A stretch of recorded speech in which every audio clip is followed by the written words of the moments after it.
Have you ever wondered why your shotgun hits for low damage? Like sometimes it hits for a lot, but then other times it's barely hitting for any.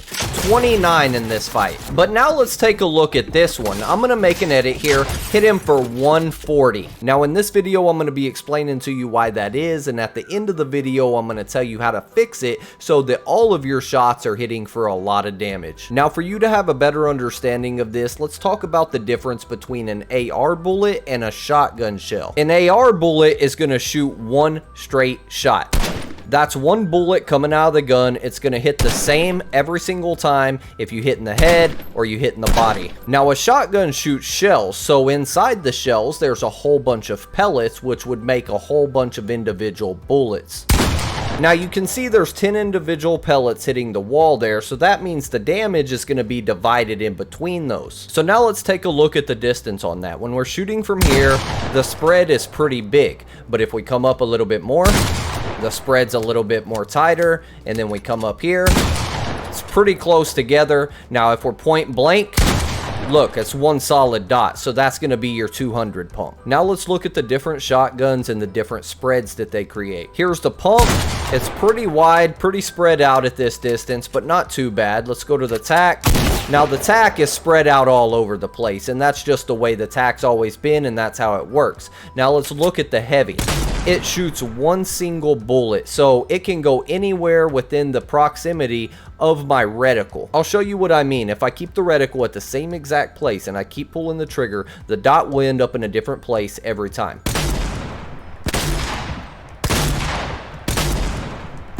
Now the reason for that is bloom. I don't want to get too much into bloom, but basically what that means is your bullet could end up anywhere inside the 4 straight lines on the outside of the middle reticle. So there's a random number generator that decides that. It's basically spinning the wheel. You may hit here, you may hit there, no one knows. But when you're shooting the heavy and you aim in, there's no more bloom.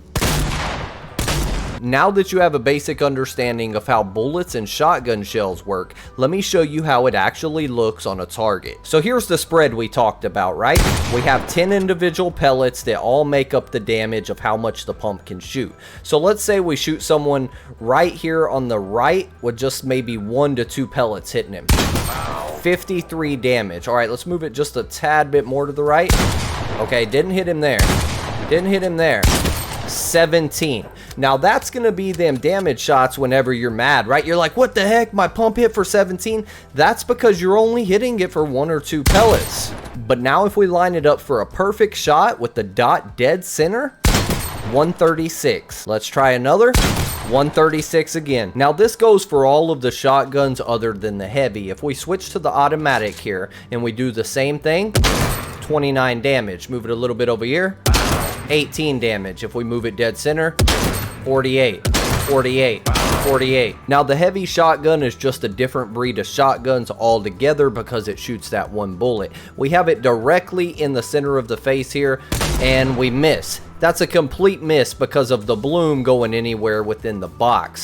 Next time 157, next time miss, next time miss, next time miss, and 157. You can see what I mean. So that's why when you're running around hip firing this heavy shotgun, it's just bad. But when you aim, precise. Now if you made it this far into the video, you should be a complete expert on how these shotguns work. So now I'm going to show you how to make sure your shotgun hits for more damage all the time. So now we talked about the spread and how the shotgun shell works. So now let's imagine that you're in a fight and you run over here and you jump up and swing around.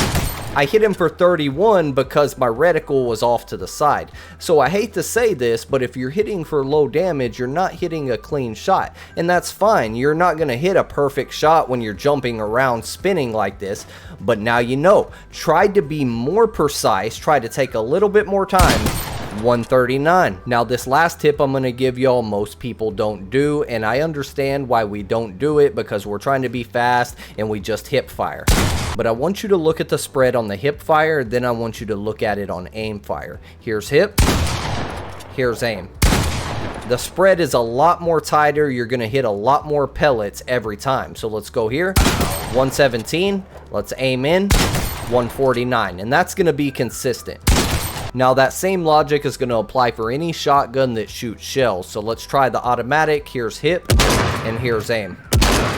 It's not too much different on the automatic, but it does tighten up the spread to consolidate that shot. So let's wrap this video up on these two notes. When you're running around hip firing, try to make sure your shot's more precise, more centered on them. And when given the opportunity, aim fire. But I hope y'all enjoyed this video, guys, and I hope it helps y'all hit more heavy shots. If y'all did enjoy the video, make sure you leave me a thumbs up. If you ain't subscribed, hit the subscribe button. And if you need a code to use code JDubSlays.